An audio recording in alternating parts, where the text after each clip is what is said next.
Hello, welcome to my Java E7 Rookie to Rockstar tutorial continuation, or what we call part 3. So today we're going to be talking about modeling the entity, which is the next step on the list, the next item on the list. The last time we talked about, we did the introduction in the first stage, and the last time we went through the technologies of Java E7. Then we created the application in NetBeans ID. So let's go to NetBeans and see what we did. We created this application store manager. Now we created these three folders. Okay, admin folder, which we store the resources that are going to be limited to the administrator or administrators of the application. And we have the attendant for the attendant, and then we have resources folder, which has three subfolders: the CSS, images, and JavaScript folder, which are the folders that will store our CSS files, images, and JavaScript files respectively. So, and I said that okay, we are going to constrain this folder, the admin folder, then the attendant folder, to limit the access to these two folders, and make sure that for the admin folder, or the admin part, it's only a user with the role of administrator can access the resources in it. Likewise for attendants, for the attendants, only the attendants that will be able to access the resources in the attendant folder. But mind you, the administrator will have the double role. The administrator can serve as an attendant and also as an administrator. So the administrator will be able to access the two folders. So when we get to the security configuration, you will see how this is done. So today we're going to be modeling the entity. So let's go back to the slide. Modeling the entity. So how do we model this entity? We'll do it in this tutorial. But before we go there, let's talk about the JPA, which is the technology, Java E technology we're going to be using for this particular part of our project, which is a layer over our database, an ability to model the tables and table rows and columns in the database in object-oriented manner as objects or as classes in our application, so that as Java developers we can work the way uh, we are we are we are we are taught to work. We are supposed to work, and because Java is mainly object-oriented language, so we write basic classes and objects. So we'll be writing our objects and rely on this technology, the Java Persistent API, to do the conversion from objects to the SQL language, which is a structured query language that the database understands.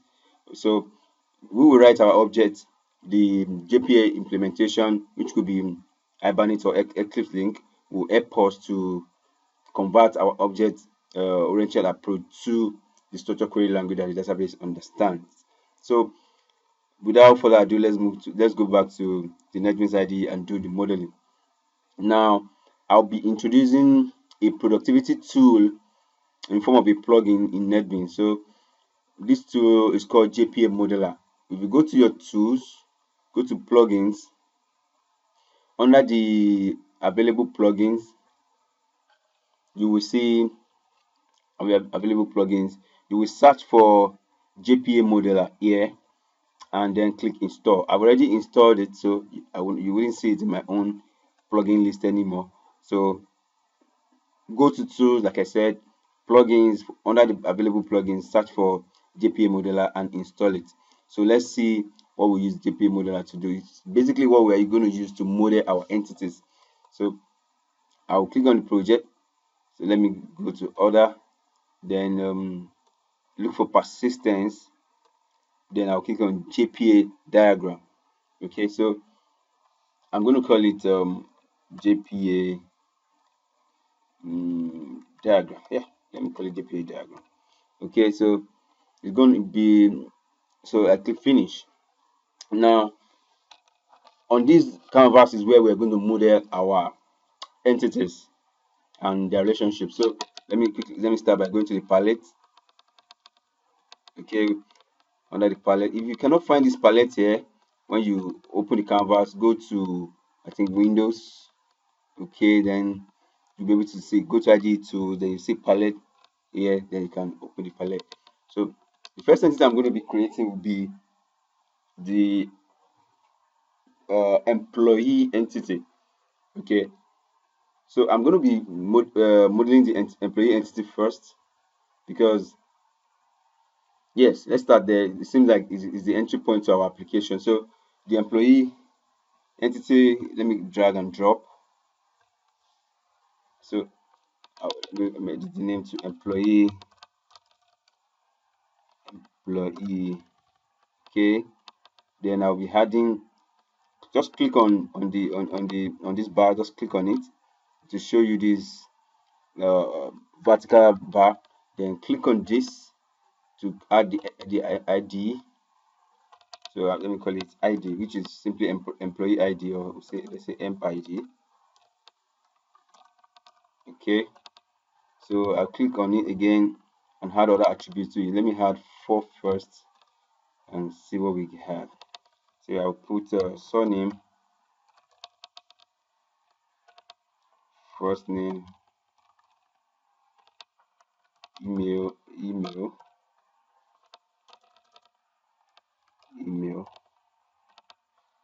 phone. Okay, let's add some more. Let's add 2 more. So I'll call this one date employed. Then let me call this one yeah, password.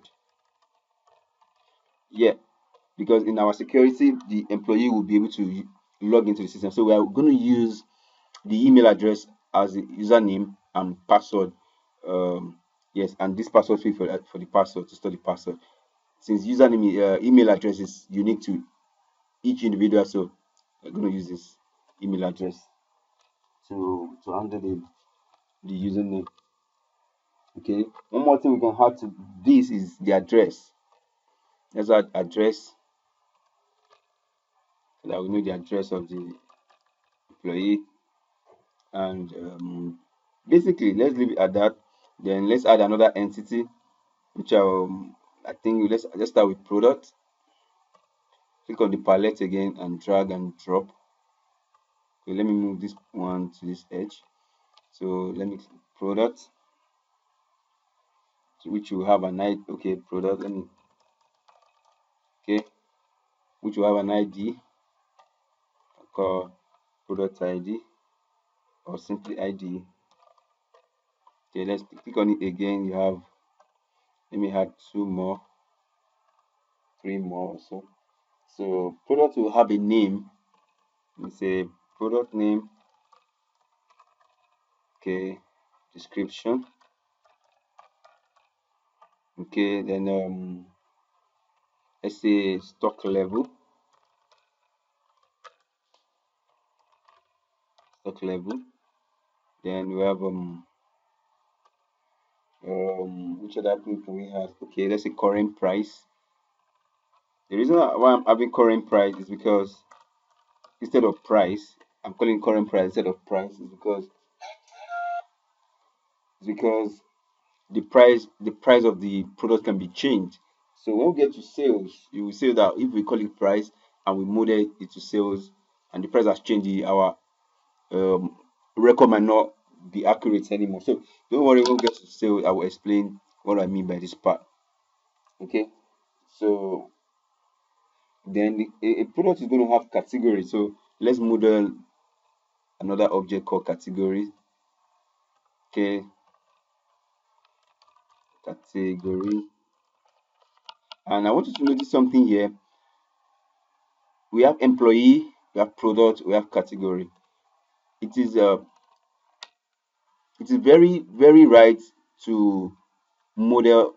These are going to be our classes, so the name should not be plural, it should be singular, not employees.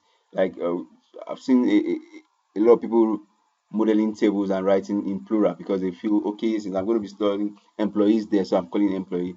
The name of the class should be singular because it's an object, it should be singular. And likewise the table in the DB, employee, product, and category. Okay, so let's add ID to this. Just going to leave it at ID. Okay, then category will have a name and description. So let me just click on this and add to, let me say category name. say description. Okay, so basically we have this category, and we will in a nutshell, in a short while rather, we'll model the relationship between them, between category and product. But for the meantime, let's continue modeling the entities before we now go to relationships. So I'll drop out down. Let me move this one here and move this guy close here. So I'll drop out that entity. Let me call this entity sale. Like I said, singular sale. So, or what you call transaction, anyone you prefer. So a sale will have an ID, or this ID we can call it let me call it trans ID, so that I can change the name of this guy to transaction. Yeah, let me leave as sales. Let's I call it sales ID. Okay, because transaction is a reserved word in SQL, so I call it sale ID. Okay, so let's add some other things to sale. Just add like what? Okay, let's say sale will have date, date logged. Okay, we have total amount, then to have, you can have a remark. I'm not sure.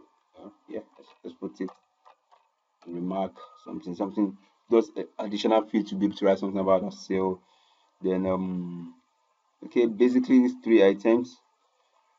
Okay, let me delete this. So we have these three items for sales. Then a sale, let's model another object called line item. Okay, so line item. Let me move this sale down here so that I can see very well. We have line item. Line item will hold each item that will be in a sale. So don't worry, over as I go along, you understand. So line item will have an ID, basically. Then what are the other attributes that it will have? It will have, let me add two more. To have product, it will have no, don't let me model the relationship yet, but it will have a product, let's say quantity. Yeah, to have a quantity. Then to have floor price. Yes, the reason why I'm adding floor price is because though I'm going to relate this line item to a product that has current price at the moment, since the users can change the current price of the product at any time. If we use this thing to, if we use the same current price to hold the price of the product we have sold, then our sales history will not, report will not be accurate, because the price changes, the report will not be accurate. So at the time of sale, we'll capture this current price and store it in this floor price, so that this one cannot be changed for our transaction. So if this one changes at the time of sale, we'll capture it and put it in the floor price. So basically, so we have modeled 5 of our entities. Which other one do we need to model? Okay, before I go into relationship, I would like to model another entity called login group, which I'm going to use for the security. Okay, so let me call it login group.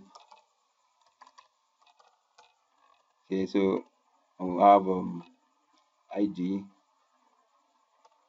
So I call group ID. Group ID, then to have two other attributes, which is group name and description.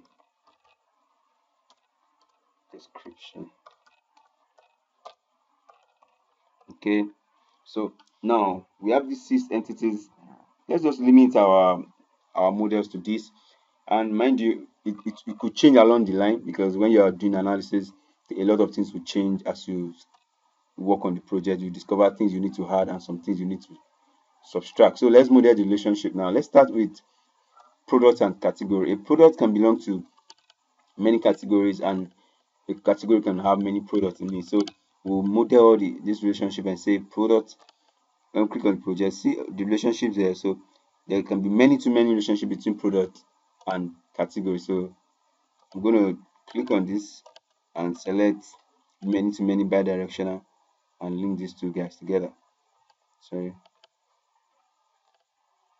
many to many bidirectional, and I link the two of them. So which basically means a many to many relationship. Let me change this guy to products. S in front as is a collection. And I'll change guys to categories. Okay.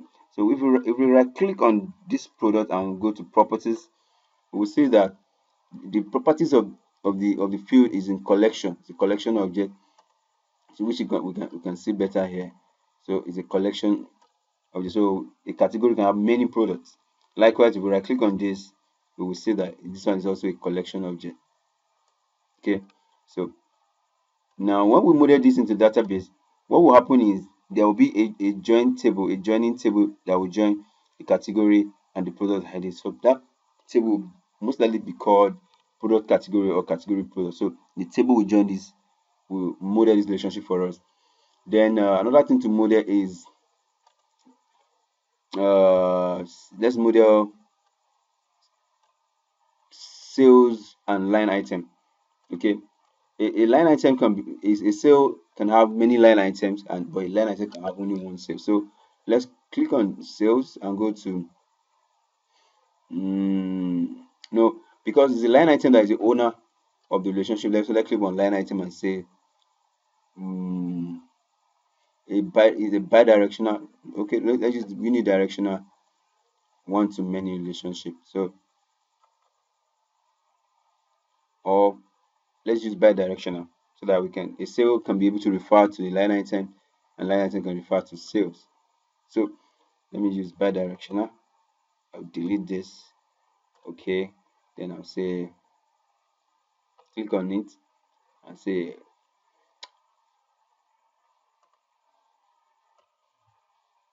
one to many bi-directional relationship. So this one, when we right click, if we right click on this, we'll see that it's supposed to give us a collection which says a sale as a collection. Let me change this to line items. So line items, which says that okay, a sale can have many line items, and also when we click on this is gonna be a singular attribute. Okay, so we can see that means a line item belongs to a sale. So we model the relationship between sales and line items. So basically then what we can do, let me move this over here. Well, another thing we need to model is to model a relationship between a line item and product. There's no direct relationship between sale and product, but there will be a relationship between product and line item. So because a line item can have only one product, okay, so we better will make this a unidirectional relationship so that the product doesn't know about the line items as assets. Because, so because there's no reason to model. So let's say click on line item and you go to one-to-one relationship, which is unidirectional. So let's model it this way, whereby now a line item has a product. Okay. So now what we are saying here with this line item is that okay, for every sale, like when you go to a supermarket near your house and you want to buy a bunch of items, you select the items which are, let's say you select 5 biscuits, 10 noodles and all. So when you get to 5 biscuits, 10 noodles, when you get to the cashier, or the attendant, it will punch 10 as a quantity, and select the product where the price will come from, which will make up a line item. Okay, so for every sale there will be many line items, and each line item will have a product of its own. So this relationship is being modeled correctly now. Another thing we need to model is relationship between our employee and the login group. Okay, or before we do that, every sale will have the seller or the person that logged it. So I'm going to call there. So there is a relationship between every sale and employee. That is, who performed the sale, who logged the sale, who did the customer relate to when he came in. So we need to model the relationship between sale and employee. So and that relationship will be an employee will be able to log as many sales as possible, but a sale can only be logged by one employee. So it's going to be one to many. We can make it bi-directional or unidirectional. So I'll go for one to many. bi-directional relationship between sale and employee. Sorry. So let's the employee own it, be the owner of that relationship. No. So let me put on sale. Sale many many to one relationship. Okay, which says let's see look at this.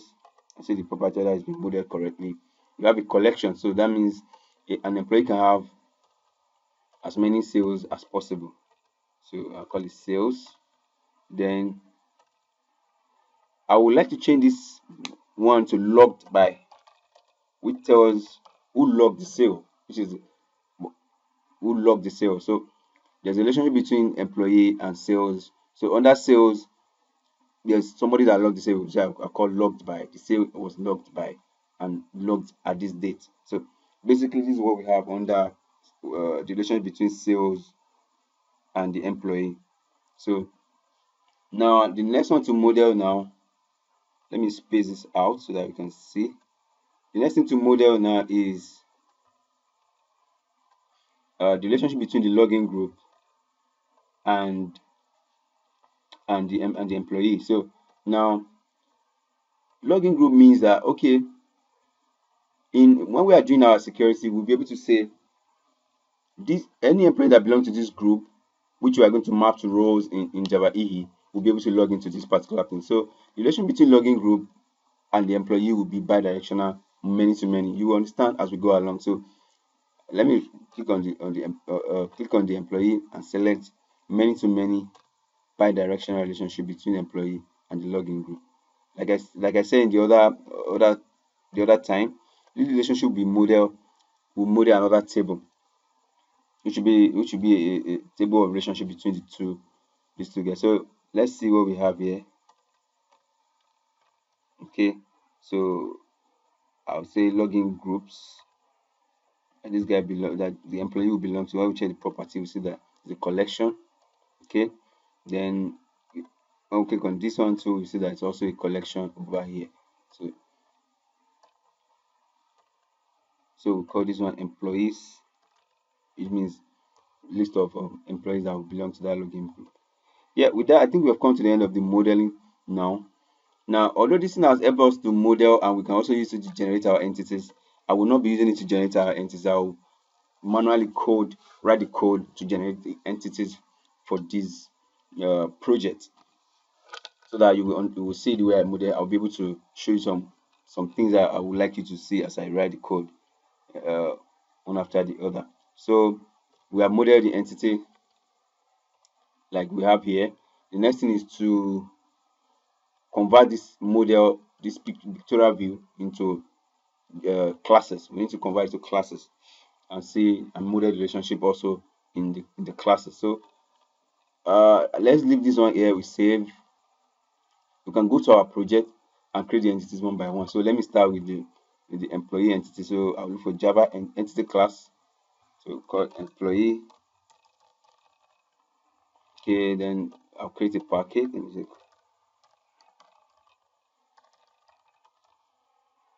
dot so manager dot entities. Okay, so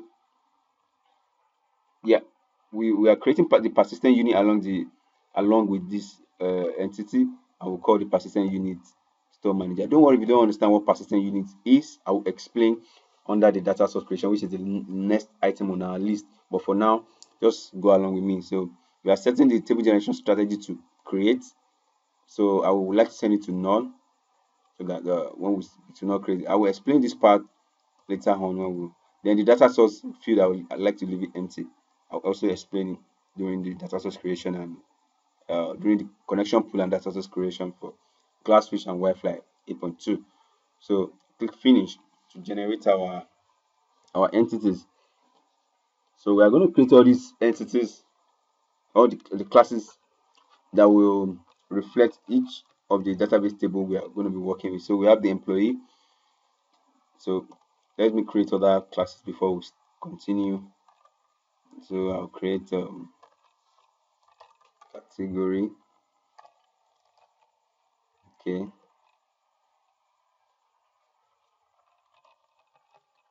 then I'll create the I can create login group.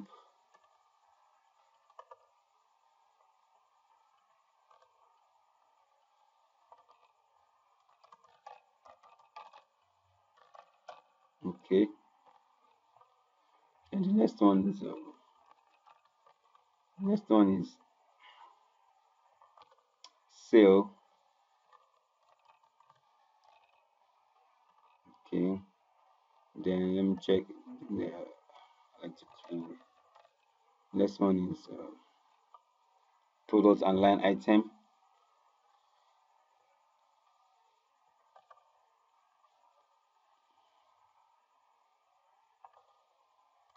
Product, product,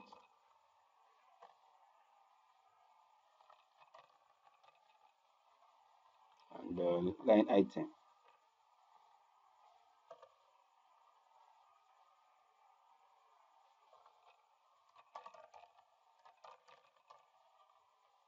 Okay, so we have our classes, our entities model.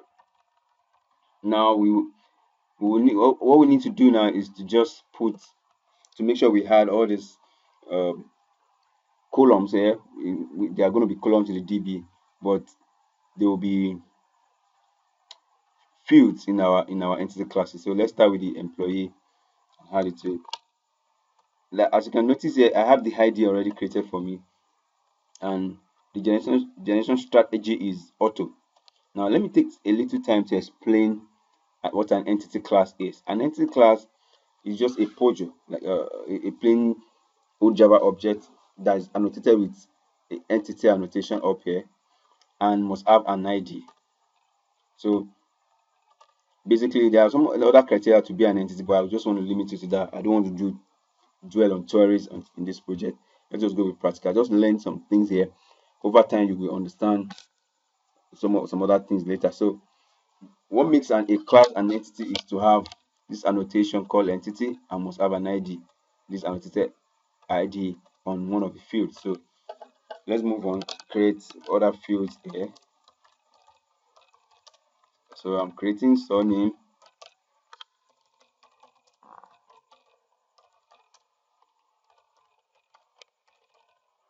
first name,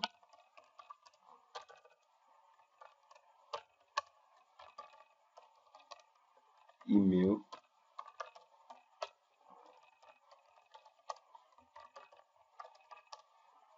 phone. Then we have address. Okay, then what else we have? Surname, first name, email, phone. We have date, employed, and password. So say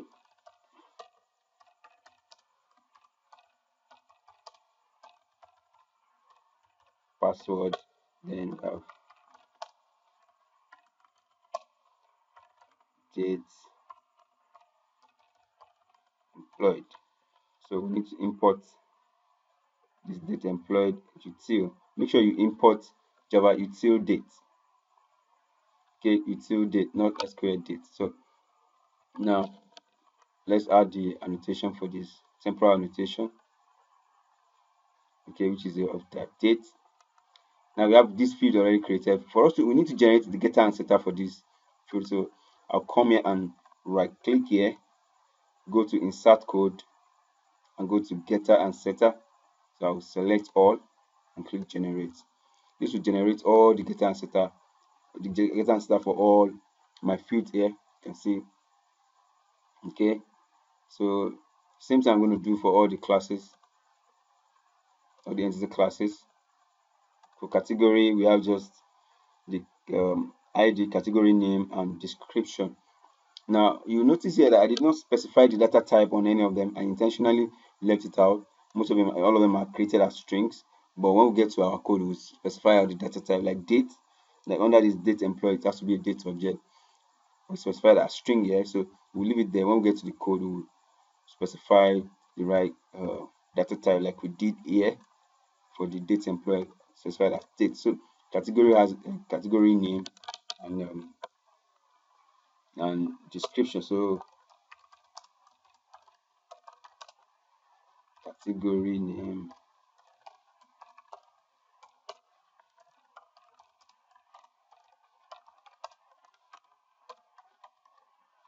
description. Okay, so these are the two fields we have here. So I'll generate the getter and setter again. So for login group also, I think I can just copy. Okay, let's create for login group. Login group has group name and description.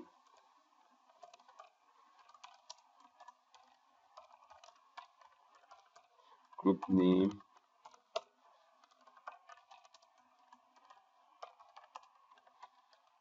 description. Okay, so we forget and setter for these two.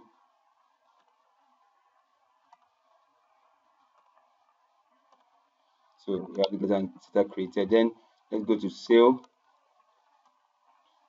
A sale has double total amount. Okay, then has date, is date logged. Okay, let's import this date object. Okay, have what else does it have? Still has date log, total amount, remark as remark. Mind you, I'm aware that we have not modeled the relationship and created other fields. So we have string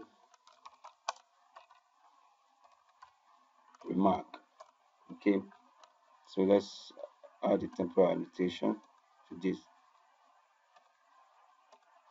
So date log, I'm going to change this date log to timestamp, which is to record the time and date and time of the actual date and time, of the transaction, which is of the sale, which will include the hour, the minutes, and second. So plus the date. So we have this for sale. Let's check whether we have completed it. Yes, we have, except for what we need to model. So now let's create data and setup for these two.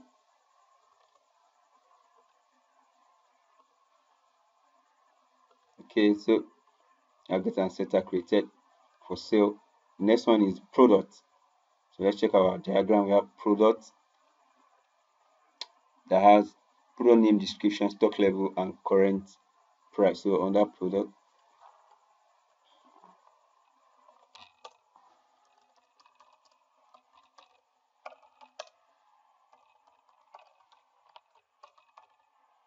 a product name,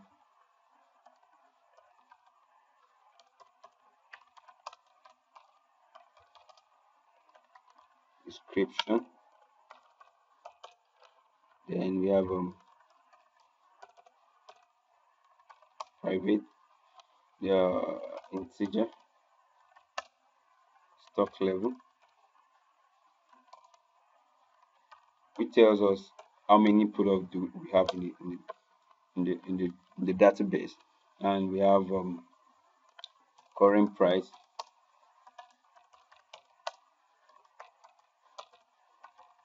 current price is the current price of the product. Let's check our diagram again. Have we done it all? For product name, description, stock level, current price. Yes, we have.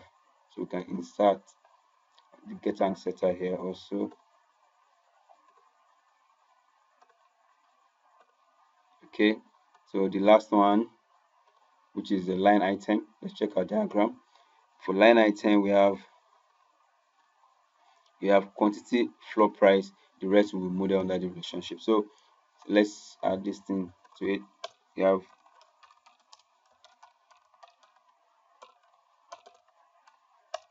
let's have quantity. Then we have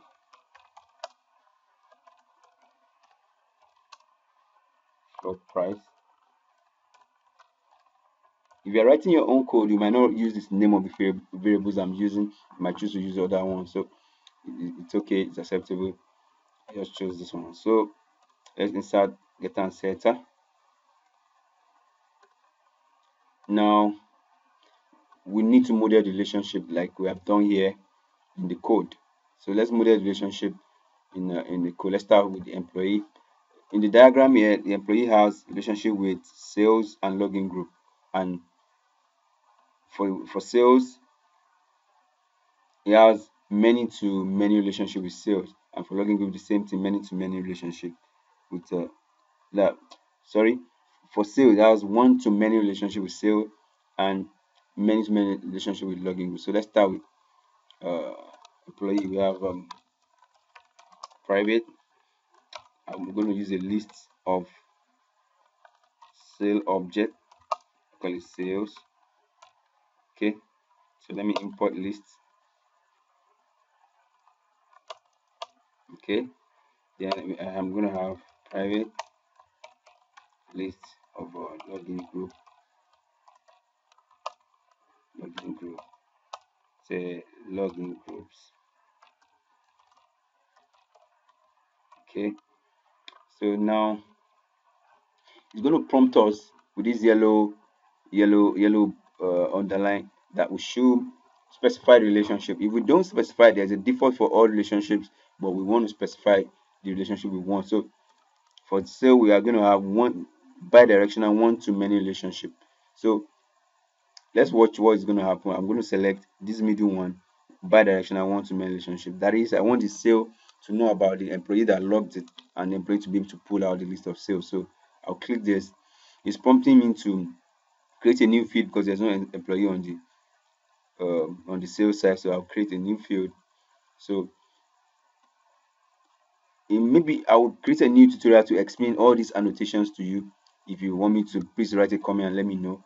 But this is telling us that if we go to sales class, we're going to see this class, this new field created for it. Let me move it down, cut it and paste it under here. Okay, so which basically says that okay, this sale owner is aware of the employee that logged it, but don't forget what we call the variable. We call it logged by. So I'm going to rename this control R to rename it and say I'll call it logged by. Okay, so which just tells us the employee that logged the sale. So let's go back to the employee and model the same thing for this. This is going to be many to many bidirectional relationship. So we want the employee to be the owner of the relationship. So let's click OK. If you go to login group 2, we're going to see the same thing created here. So let me move it down. We have login groups, which is we have employees. Maybe before the end of the project, I will use more of the properties of these annotations so that you learn one or two things here. So let me just create getter and setter for the employee here. Employees, the list of employees that belong to this login group. So insert code, getter and setter. Okay. Now let's go back to employee. We have sales and login group that we have not given getter and setter. So let's create getter and setter for them beneath there. Okay. Now I think we are done with the modeling of this employee entity for now. Like I said, as we move on along the project, we will see things we will add and things to remove from the project. So basically we have this guy. So let's move to the next entity category. Category, according to our diagram, has a relationship with the product. So a product will have many categories. A product can belong to many categories, and the category can have, of course, can have many products. So let's start with product as the owning class of this. So we say a product has list of categories it belongs to. Category, we call categories. Okay, now let's model the relationship, which is going to be bi-directional many to many relationship, and the product will own it. So let's have insert getter and setter for this field.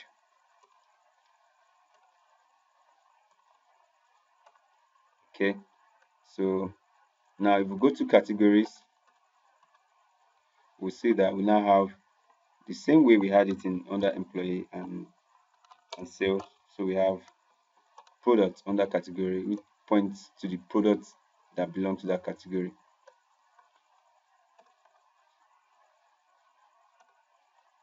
So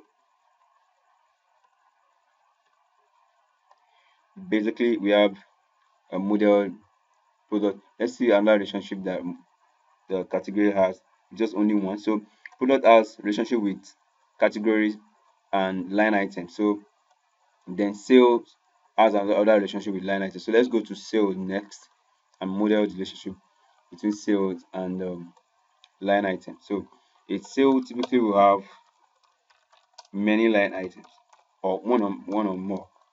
So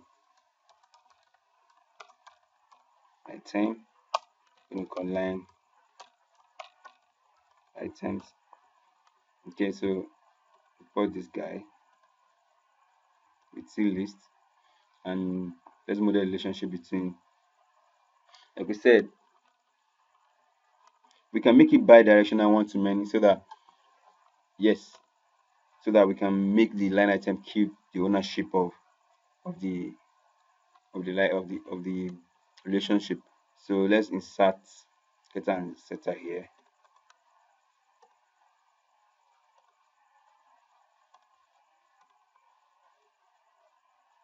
Okay, so I've started getter and setter for these two.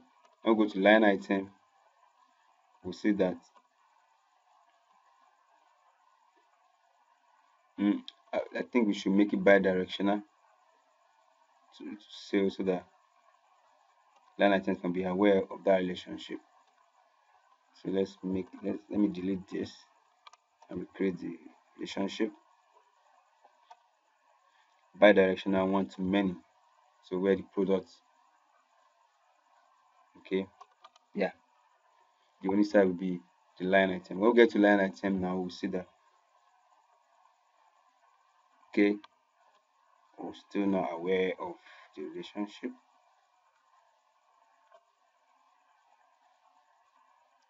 What am I doing? Sale and line items. I want this line item to be aware of this relationship, so I'm going to delete this again and see what we have.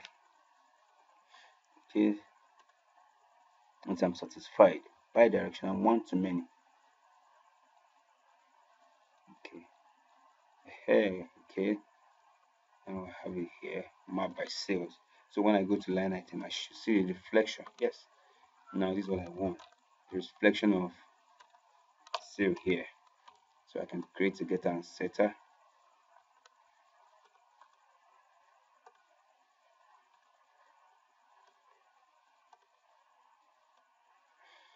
Okay, so the line item is aware of the sale it belongs to, and the sale is aware of the line items under it. So basically, let's remove this unused import. Okay, now I think we are almost done. Then the next thing is relationship between line item and product.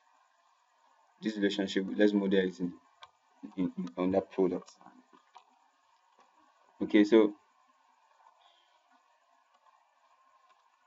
now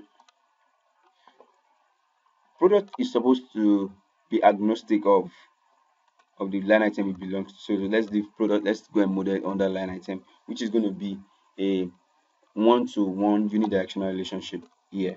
So we're going to say private product, which is say product.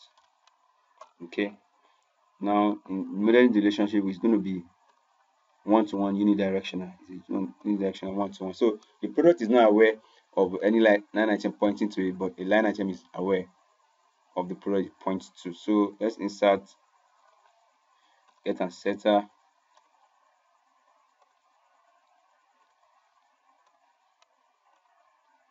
Yeah, so I think with this we have come to the end of the modeling of the entity. Now we have done the diagramic modeling, and we have done the modeling in code. So basically we have our entities model. If we go back to our slide, we have done this second step of our project. So in the next tutorial, we'll be creating the connection pool in Glassfish, the data sources, and I'll be explaining that one too might be a little long tutorial because I'll be explaining. I'll start from how to download Wi-Fi. As I'm aware, Glassfish comes with NetBeans ID. So for people that are not familiar with Wi-Fi, I will show you how to download Wi-Fi, how to configure it to use MySQL driver from the file system, because I prefer to go through it from file system, then how to create the data source and be able to run our application in it. So with this, I think we've come to the end of the tutorial for today. So thank you very much for watching. I want you to please write a comment. Let me know what you feel about the, the, the project or the tutorial, and subscribe so that you can get notified anytime I have a new video published, so that YouTube can notify you automatically. So thank you very much for watching. Bye.